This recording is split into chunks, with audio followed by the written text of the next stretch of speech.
नमस्कार। क्या दुनिया एक महाविनाशकारी आर्थिक युद्ध की तरफ बढ़ रही है? क्या महंगाई किसी को किसी तरफ छोड़ने वाली नहीं है, सबको अपने चपेट में लेगी?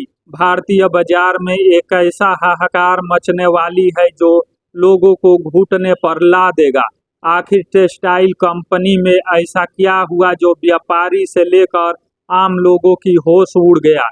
महंगाई के बीच अब सस्ते कपड़े खरीदने वालों की जेब पर भी बोझ बढ़ सकता है। कच्चे माल और कर्मचारियों की मजदूरी पर खर्च बढ़ने की वजह से कम कीमत पर कपड़े बेचने वाली कंपनियां दाम बढ़ाने की तैयारी कर रही है। कंपनियां कीमतों में करीब 4 से 5% तक बढ़ोतरी कर सकती है। हालांकि राहत की बात यह है कि हर कपड़ा महंगा करने के बजाय चुनिंदा और ज्यादा कीमत वाले कपड़ों के दाम बढ़ाए जा सकते हैं। मोतीलाल ओसवाल की रिपोर्ट के मुताबिक सस्ते कपड़े बेचने वाली कंपनियों के लिए कच्चा माल और कर्मचारियों की मजदूरी महंगी हो रही है। इससे कंपनियों का खर्च बढ़ रहा है। इस बढ़े हुए खर्च से निपटने के लिए कंपनियां कुछ कपड़ों के दाम बढ़ा सकती है। साथ ही वे सस्ते में माल खरीदने और ज्यादा मुनाफा वाले कपड़ों की बिक्री बढ़ाने पर भी जोर दे रही है। किसी कपड़े की कीमत अभी 500 रुपये है तो 4% बढ़ोतरी के बाद वह 520 रुपये और 5% बढ़ोतरी के बाद 525 रुपये का हो सकती है। इस तरह 1000 रुपये का कपड़ा 1040 से लेकर 1050 रुपये तक पहुंच सकता है। खास बात यह है कि घर का खर्च बढ़ने के बावजूद सस्ते कपड़ों की मांग मजबूत बनी हुई है।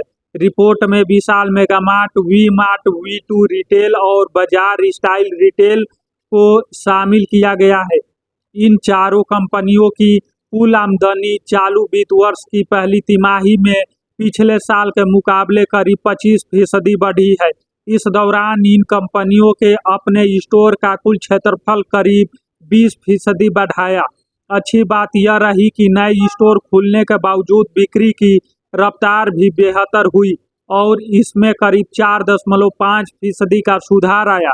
रिपोर्ट के मुताबिक ग्राहक अब स्थानीय और छोटी दुकानों के मुकाबले इन बड़े और संगठित स्टोर से ज्यादा खरीदारी कर रहे हैं।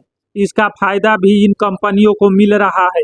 ग्राहकों को स्टोर तक खींचने के लिए कंपनियों ने पहली तिमाही में छूट और दूसरी पेशकश बढ़ाई। इससे बिक्री को सहारा मिला, लेकिन हर 100 रुपये की बिक्री पर कंपनियों के पास बचाने वाले रकम पर कुछ बड़ा दबाव पड़ा। रिपोर्ट के मुताबिक चारों कंपनियों का कुल सकल मुनाफे का अंतर करीब 0.25% अंक घटा।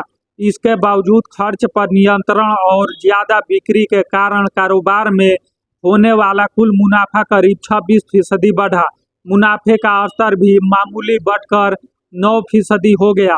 सस्ते कपड़े बेचने वाली कंपनियां अब छोटे शहरों में भी तेजी से पैर पसार रही है। पहली तिमाही में इन 4 कंपनियों ने कुल 107 नए स्टोर खोले। इसके बाद अपने स्टोर की कुल संख्या बढ़ाकर करीब 2067 हो गई। दुकानों का कुल क्षेत्रफल भी करीब 20% बढ़कर 2.55 करोड़ वर्ग फुट पहुंच गया। सबसे ज्यादा 56 नए स्टोर V2 रिटेल ने खोले। विशाल मेगामार्ट ने 24, वी मार्ट ने 14 और बाजार स्टाइल रिटेल ने 13 नए स्टोर जोड़े। रिपोर्ट के मुताबिक नए इलाकों में खोले जा रहे स्टोर भी तेजी से रफ्तार पकड़ रहे हैं और उनकी बिक्री पुराने बाजारों के करीब पहुंच गया है।